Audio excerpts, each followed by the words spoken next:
बिस्मिल्लाहिर्रहमानिर्रहीम। ये आज का हमारा टॉपिक है नॉइज़ और नॉन लीनियर डिस्टॉर्शन। सबसे पहले हम नॉइज़ जो है इसके बारे में बात करेंगे। नॉइज़ किसी भी माइक्रो सिस्टम में बड़ी इम्पोर्टेंट चीज़ है और इसको हम टोटली अवॉइड नहीं कर सकते और इसके साथ ही हमें अपनी ज़िंदगी बसर करनी पड़ती है, लेकिन कुछ ऐसी टेक्निक्स यूज़ करके हम नॉइज़ को मिनिमाइज़ कर सकते हैं। और नॉइज़ पावर जो है किसी भी माइक्रोवेव सिस्टम में थ्रू एंटेना भी दाखिल होती है और नॉइज़ जो है वो माइक्रोवेव सिस्टम के अंदर भी जो है वो जनरेट होती है। अब नॉइज़ के अंदर सबसे पहले मैं आपको ये देखें यहाँ पर ये नॉइज़ जो है किसी सिस्टम में है और वो हम एक स्कोप के ऊपर देख रहे हैं। तो आप ये देख रहे हैं कि नॉइज़ जो है वोल्टेज जो है किस तरह से वेरी कर रही है। और इसी तरह से हम ये अगर इसमें देखें, ये स्पेक्ट्रम एनालाइज़र है, ये इस नॉइज़ है और ये नॉइज़ मोस्टली वो है जो कि स्पेक्ट्रम एनालाइज़र की जो सब सिस्टम्स हैं वो जनरेट कर रहे हैं। अब इसमें जो ये नॉइज़ आप देख रहे हैं, एक तो इसकी जैसे स्पेक्ट्रम एनालाइज़र की सेंटर फ्रीक्वेंसी और ये स्पैन होता है, और दूसरी चीज़ जो है हम इसकी जो है रेजोल्यूशन बैंडविड्थ जो है उससे नॉइज़ को हम कम कर सकते हैं। ये आपके सामने एक ग्राफ है जिसमें भी कोई भी ये समझ लें कि माइक्रोवेव सिस्टम है। P in is the input और P आउट जो है ये इसकी आउटपुट है। अब इसकी इनपुट फ्रीक्वेंसी और आउटपुट फ्रीक्वेंसी डिफरेंट भी हो सकती है, और अगर इनपुट और आउटपुट फ्रीक्वेंसी सेम है तो ये एक एम्पलीफायर है। तो यहाँ पर ग्राफ बना हुआ है, ये P इनपुट जो इनपुट पावर है वो अलोंग एक्स एक्सिस है और अलोंग दिस डायरेक्शन हमारी P आउट है। तो P इन ये dB स्केल है, तो हम ये इसे कम करते करते -100 -120 dBm या इसका लेवल और कम करते चले जाएं तो लेकिन आउटपुट पर हमें एक नॉइज़ नज़र आएगा। नॉइज़, इसको हम नॉइज़ फ्लोर कहते हैं कि इस सिस्टम का नॉइज़ फ्लोर ये है, इससे कम जो सिग्नल है वो हम नहीं देख सकते। तो जिसका मतलब ये है कि अगर हम इस ग्राफ में देखें तो अगर P इन इस पॉइंट से इस तरफ होगी तो वो इस नॉइज़ में एम्बेड हो जाएगी, और इससे ज़रा इधर होगी तो हमारे पास ये सिग्नल जो है प्लस ये नॉइज़ जो है वो नज़र आएगी। तो इसके बाद अगर हम सिग्नल पावर इंक्रीज़ करेंगे तो इन आउटपुट पावर जो है वो भी इंक्रीज़ होगी, और ratio of the output power over input power ये G के बराबर है। एक्चुअली ये P आउट जो है इसमें कुछ ये नॉइज़ फ्लोर भी आ रहा है, तो इसका मतलब है कि P आउट और P इन जो है वो नॉइज़ भी इसमें होगा, लेकिन जब ये सिग्नल फेयरली ज़्यादा हो जाएगा तो फिर P आउट जो है वो आपको और P इन की रेशो जो है वो इसकी गेन के बराबर आ जाएगी। आहिस्ता आहिस्ता अगर आप इसे इंक्रीज़ करते जाएं तो अब क्या होगा कि इसके बाद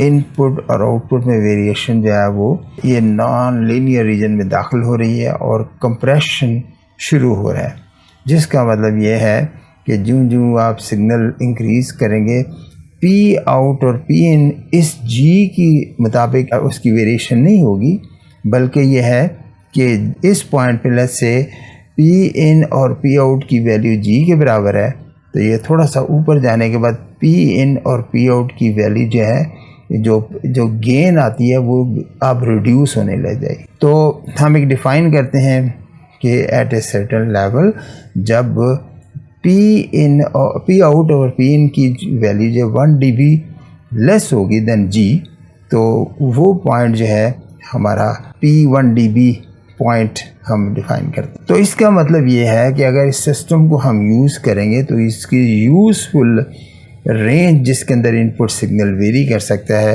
वो इस थ्रेशोल्ड से लेकर और इस P1 dB तक हम इस सिस्टम को यूज़ कर सकेंगे। इसमें ये एम्प्लीफिकेशन भी देगा। अगर इससे आगे आप जाएंगे तो आउटपुट कांस्टेंट हो जाएगी, और इफ़ यू अगर हम पी इन और इंक्रीज़ करेंगे तो आउटपुट जो है वो बढ़ेगी नहीं।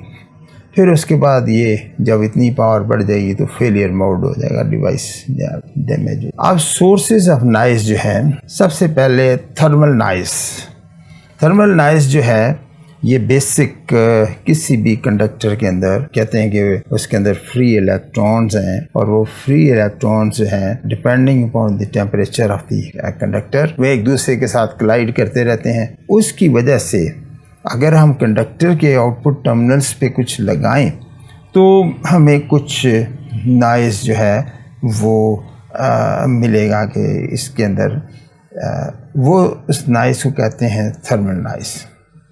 और दूसरा किस्म का नॉइज़ जो है ये इलेक्ट्रॉन ट्यूब और या सॉलिड स्टेट डिवाइसेस में random fluctuation of charge carrier के इलेक्ट्रॉन ट्यूब के अंदर या सॉलिड स्टेट डिवाइस के अंदर, जैसे फॉरवर्ड बायस डायोड है या इवन इन ट्रांजिस्टर जो है करंट इज़ फ्लोइंग, और करंट में रैंडम फ्लक्चुएशन है, और उसकी वजह से जो नॉइज़ है वो शॉर्ट नॉइज़ कहलाता है। और ये शॉर्ट नॉइज़ जो है ये करंट पे डिपेंड करता है जो कि डिवाइस में से फ्लो कर रहे हैं। फ्लिकर नॉइज़ जो है ये सॉलिड स्टेट कंपोनेंट्स और वैक्यूम ट्यूब्स में भी है, और इस नॉइज़ की ये कैरेक्टरिस्टिक है कि ये 1/f के साथ यानी इसकी वेरिएशन होती है। इसका मतलब है when f tends to be very small ये शूट अप कर जाता है। फिर ये प्लाज्मा नॉइज़ है जो कि random motion of charge in ionised gas, जैसे वो ट्यूब होती है उसके अंदर प्लाज्मा नॉइज़ है, और इसी तरह आयनोस्फीयर के अंदर भी प्लाज्मा फॉर्मेशन होती है। प्लाज्मा जो है is a mixer of molecules, atoms, ions, positive ion, negative ion, तो उसको प्लाज्मा कहते हैं। इसी तरह ये क्वांटम नॉइज़ है जो कि क्वांटाइज स्टेज चार्ज कैरियर जो है इलेक्ट्रॉन कैरियर्स और फोटॉन जो है वो जब एक स्टेट से दूसरी स्टेट में रैंडमली मूव करते हैं तो उसकी वजह से ये क्वांटम नॉइज़ है, और ये बहुत ही कम, इसलिए हम इसे कंसिडर नहीं करते। अब एक्सटर्नल सोर्सेज में जो है वो सबसे पहले नॉइज़ जो है वो ग्राउंड की वजह से ब्लैक बॉडी नॉइज़ है। कोई भी बॉडी एट टेम्परेचर जो है हायर देन एनवायरनमेंट, तो ये जो है वो रेडिएशन जो है वो जनरेट करती है, और ये रेडिएशन जो है ये टेम्परेचर के साथ जो है वेरी करती है। इसी तरह एक कॉस्मिक बैकग्राउंड नॉइज़ है जो स्काई से हमें मिलता है, और ये भी ड्यू टू कॉस्मिक रेज और ये इसका सोर्स होता है। इसी तरह नॉइज़ जो है वो कुछ रेडियो स्टार्स, जैसे sun is a source of noise, sun जो है इससे काफ़ी स्ट्रॉन्ग नॉइज़ जो है वो जनरेट करता है। इसी तरह मून जो है वो भी सन के नॉइज़ को है वो रिफ्लेक्ट करता है, और इसके अलावा और रेडियो स्टार्स भी हैं जो कि नॉइज़ जो है वो जनरेट करते हैं। इसी तरह लाइटनिंग है, लाइटनिंग की वजह से जो है नॉइज़ जो है वो जनरेट होता है, और ये गैस डिस्चार्ज लैंप्स ये भी सोर्स हैं जो कि मैन मेड सोर्स हैं।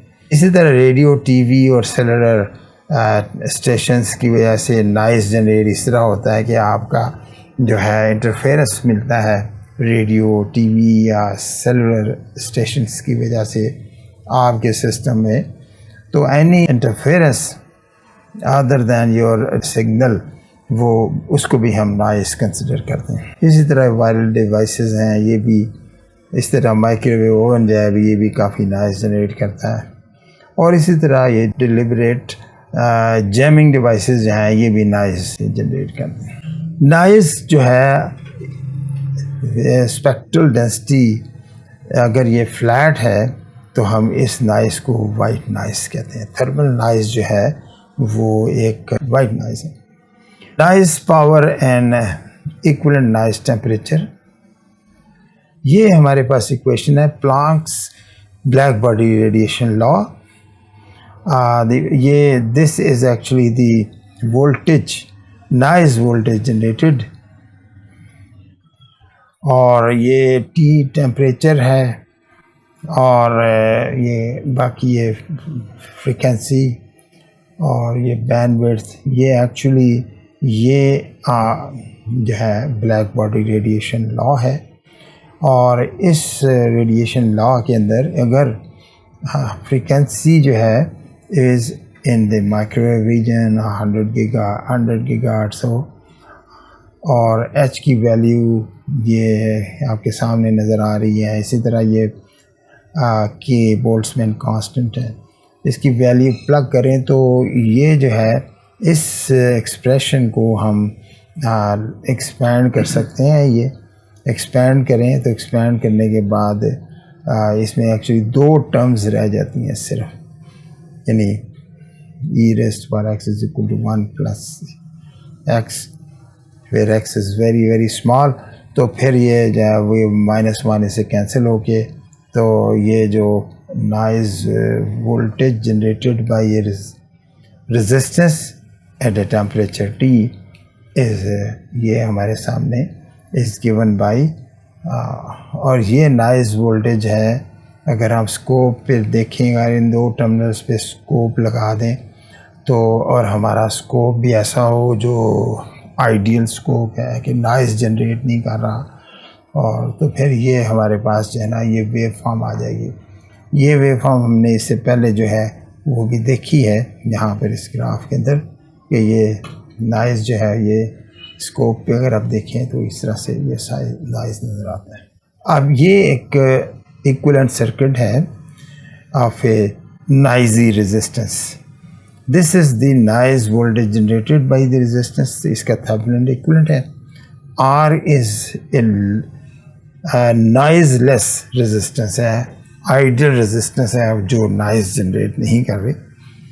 और या हम ये कहें कि इसका टेम्परेचर जो है वो T = 0 केल्विन के करीब है, तो इसका नॉइज़ जो है ऑलमोस्ट 0 है। ये सारा, तो अब इसका सारा का सारा नॉइज़ हमने इस जनरेटर से रिप्रेजेंट कर रहे हैं। और इसके बाद हमने एक आइडियल बैंड पास फिल्टर है जिसका जो रिस्पांस जो है वो एक रेक्टेंगुलर रिस्पांस है, और इधर हमारी एक और रेजिस्टेंस लगी है। तो इस केस में द अवेलेबल पावर, यानी इससे जो पावर इस जनरेटर से पावर लेनी है तो इसकी इंटरनल रेजिस्टेंस के बराबर यहाँ एक लोड लगाएंगे, तो इसके अंदर हमारी पावर जो है वो रिसीव होगी। तो जो पावर इसमें रिसीव होगी वो हमारे पास ये निकल आती है इस तरह से। ये तो Vn की एक्सप्रेशन है, जो कि जब ये factor is very very small तो ये इसके बराबर आ जाती है Vn की। तो एक्चुअली यहाँ से the receive power is equal to KTB।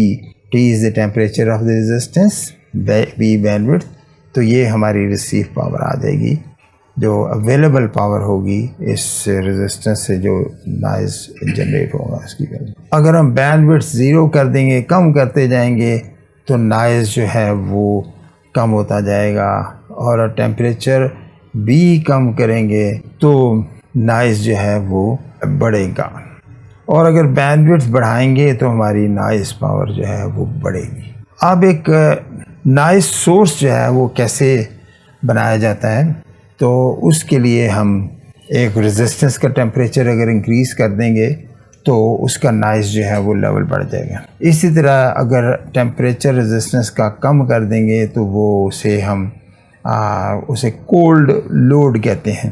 Cold load, अगर उसका टेम्परेचर हम कम कर दें तो उसका नॉइज़ जो है वो कम हो जाएगा। अगर उसे नॉर्मल टेम्परेचर पर रखेंगे तो वो नॉइज़ जो है वो KTB के बराबर होगा। इसी तरह से हम नॉन थर्मल नॉइज़ेस भी जनरेट कर सकते हैं। नॉन थर्मल जिनकी जो थर्मल जनरेशन नहीं है नॉइज़ की, जैसे डायोड है, अगर हम एक डायोड ले लें रिवर्स बायस और उसे करें तो एवलांच कंडीशन में जब इसका ब्रेक डाउन होगा तो उसके अंदर बहुत नॉइस जो है वो जनरेट हो, तो उस नॉइस की जो एवलांच इसमें प्रोसेस है तो ये थर्मल नॉइस नहीं है। तो अगर वो नॉइस सोर्स जो है वाइट नॉइस सोर्स है, यानी से वेरी वाइड स्पेक्ट्रम इसका वाइट है, या स्पेक्ट्रम जिसमें हम वी आर इंटरेस्टेड अगर वो फ्लैट है तो हम उसे एज ए वाइट नॉइस जो है कंसिडर करते हैं। अब इस noise source which is non thermal noise source है, इसको हमने करैक्टराइज करना है, देखना है कि इससे कितनी नॉइस पावर वो जनरेट हो रही है। तो ये आपके सामने एक आर्बिट्रेरी नॉइस सोर्स है, ये कुछ भी हो, कोई डायोड विद रिवर्स बायस्ड, और it could also be A transistor जिसे बायस किया हुआ है और उसमें वो शॉर्ट नॉइस जनरेट हो रहा है। अब हमने क्या किया कि इस सोर्स के साथ लेट्स से कि इसकी जो रेजिस्टेंस है वो R के बराबर है, इंटरनल रेजिस्टेंस R के बराबर है, और तो हमने यहाँ एक नॉइज लेस रेजिस्टेंस जो है ये कनेक्ट कर दी है, और हम देखते हैं इसमें कितना नॉइज जो है ये आउटपुट पे हमें N0 मिलेगा। ये एक सिचुएशन है। अब दूसरी सिचुएशन में हमने क्या किया कि एक रेजिस्टेंस R वैल्यू की ली है और इसका हमने ओवन के अंदर डाल दिया। इसका हम टेम्परेचर इंक्रीज़ कर रहे हैं, वो इंक्रीज़ होता जा रहा है और टिल सच टाइम कि जो इस रेजिस्टेंस में अब जो नॉइज़ है वो वही N0 के बराबर हो जाए। तो उस सूरत में हम कहेंगे कि ये जो नॉइज़ सोर्स है this is equal to a thermal noise source with TE effective temperature. तो ये जो प्रोसेस है इसको TE टेम्परेचर पे लाना होते होते ये भी फिज़िकली पॉसिबल है कि जब हम टेम्परेचर इसका इंक्रीज़ करें तो ये डिवाइस ये पिघल जाए, मेल्ट हो जाए या कुछ बर्न हो जाए। तो ये और फिर इतना हाई टेम्परेचर जनरेट लैब में करना मुश्किल है। तो इसलिए हमने ये जो हमारा एक आर्बिट्रेरी वाइट नॉइज़ सोर्स है इसको हमने करैक्टराइज कर लिया। अब हमें पता चल गया कि ये जो नॉइज़ सोर्स है इससे अवेलेबल नॉइज़ पावर जो है वो KTEB के बराबर। तो इससे हमने इसका इफेक्टिव टेम्परेचर निकाल लिया। तो इस तरह से आप जो है वो अगर कोई नॉइज़ सोर्स ख़रीदना चाहते हैं तो आप इसका कहते हैं कि भाई मेरा इतना इफेक्टिव नॉइज़ टेम्परेचर होगा, और इन तमाम कैलकुलेशंस में हम अस्यूम कर रहे हैं कि ये नॉइज़ सोर्स जो है ये इस रेजिस्टेंस के साथ मैच्ड है। अगर ये एक और कंडीशन है जो अभी हम अस्यूम करेंगे। तो T effective will be equal to N0 noise power जो कि इस नॉइज़ सोर्स से मिल रही है ओवर KTB, या हम लिख सकते हैं N0 is equal to T effective KB। इसी तरह से हम एक और देखते हैं कि ये हमारे पास एक एम्पलीफायर है और इस एम्पलीफायर ये नॉइज़ी एम्पलीफायर है, और हम अस्यूम कर रहे हैं कि इस नॉइज़ी एम्पलीफायर को हमने करैक्टराइज करना है, ये कितना नॉइज़ ये जनरेट कर। तो इसकी इनपुट के ऊपर हम अस्यूम कर रहे हैं कि हम एक रेजिस्टेंस R जो है जो कि इस एम्पलीफायर की इनपुट इम्पीडेंस R के बराबर है, इसकी आउटपुट इम्पीडेंस भी R के बराबर है, और ये जो हम रेजिस्टेंस लगाई है हम अस्यूम करते हैं कि ये 0 डिग्री केल्विन के ऊपर है ताकि इसका नॉइज़ जो है Ni 0 हो जाए। और उस सूरत में इन Ni 0 तो देर इज़ नो आउटपुट, यानी इस नॉइज़ को एम्पलीफाई ही नहीं होगा क्योंकि ये सिग्नल ही 0 है। तो आउटपुट पे हमें कुछ नॉइज़ अब भी मिल रहा है, और जो कि इस एम्पलीफायर के अंदर जो डिवाइसेस हैं, मुख्तलिफ डिवाइसेस हैं, वो जनरेट कर रही हैं। तो वो हमने N0 नॉइज़ जो है हमने मेजर किया है। अब हम ये करते हैं कि N0 जो है नॉइज़ आउटपुट पे हमें मिल रहा है। तो अब हम क्या करेंगे कि अस्यूम करेंगे कि नॉइज़ ये जो नॉइज़ी एम्पलीफायर है ये एक नॉइज़लेस एम्पलीफायर से रिप्लेस हो गया। आइडियल एम्पलीफायर है जो कि जिसके अंदर तमाम डिवाइसेस जो हैं वो या तो 0 डिग्री टेम्परेचर पे हैं या वो जो है वो नॉइज़ जनरेट नहीं करें। आइडियल नॉइज़लेस एम्पलीफायर है। और अब हमने क्या किया कि इसकी इनपुट पे वही रेजिस्टेंस का अब हमने टेम्परेचर इंक्रीज़ करना शुरू कर दिया और इतना इंक्रीज़ किया कि TE इसका टेम्परेचर बढ़ गया। तो उस सूरत में Ni जो है वो किसके बराबर होगा, KT इफेक्टिव D के बराबर हो जाएगा। और ये नॉइज़, इनपुट नॉइज़ अब इस एम्पलीफायर के एम्पलीफाई होके तो ये आ जाएगा KTB इंटू G, ये नॉइज़ आ जाएगा जी। ये आपकी आउटपुट नॉइज़ आ जाएगी हमारे। तो अब ये नॉइज़ वही है जो कि नॉइज़ी एम्पलीफायर जनरेट कर रहा था जब इसकी इनपुट है। तो इस एम्पलीफायर को हमने करैक्टराइज़ कर लिया कि ये नॉइज़ इस एम्पलीफायर का इफेक्टिव टेम्परेचर TE है। तो इस तरह से हमने एक एम्पलीफायर को का इफेक्टिव टेम्परेचर देख लिया और इसी तरह से ये जो है आगे हमारे नॉइज़ कैलकुलेशंस में इंशाल्लाह यूज़ होगा। एक और चीज़ है जो हम डिफ़ाइन करते हैं, ये जो excess noise ratio of excess noise ratio of C noise source की। तो एक्सेस नॉइज़ रेशो जो है वो ये है कि हम डिवाइस को हम ऑफ़ कर देते हैं, डिवाइस को यानी बायस नहीं देते।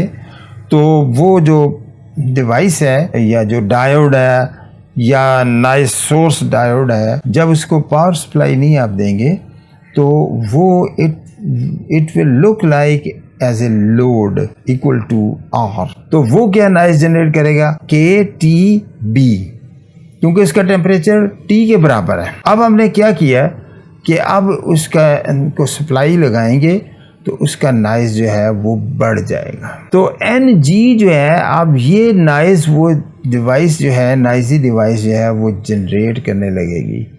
इस नॉइज़ में से हम एम्बिएंट टेम्परेचर वाला नॉइज़ निकाल दें तो ये आ जाएगा एक्सेस नॉइज़ जो कि ये डिवाइस जनरेट करती है। तो एक्सेस नॉइज़ ओवर N0 इसका 10 log ले दें तो ये एक्सेस नॉइज़ रेशो आती है।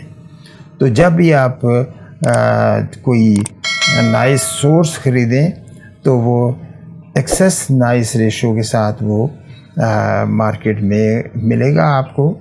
और इसके साथ आपको एक कैलिब्रेशन कर्व में मिलेगी कि एक्सेस नॉइज़ रेशो फ्रीक्वेंसी के साथ किस तरह से वेरी कर रहे हैं, बिकॉज ये फ्रीक्वेंसी के साथ ये ज़रूर वेरी करेगा। तो वो एक कैलिब्रेशन कर्व भी आपको इसके साथ मिलेगी। तो इस तरह से आप जो है वो कोई नॉइज़ सोर्स जो है वो बाज़ार से ख़रीद सकते हैं। और ये नॉइज़ सोर्स जो है एक्सेस नॉइज़ रेशो ENR इनकी वैल्यूज़ तकरीबन some time it is also 10 dB and I have seen, मैंने देखी है up to 50 dB excess noise ratio के भी ये डिवाइसेस जो है वो मिल सकते। अब हम इंशाल्लाह नेक्स्ट लेक्चर में आगे चलेंगे। यहाँ हम अपना लेक्चर ख़त्म करते हैं। अस्सलाम वालेकुम वरहमतुल्लाहि वबरकातुहू।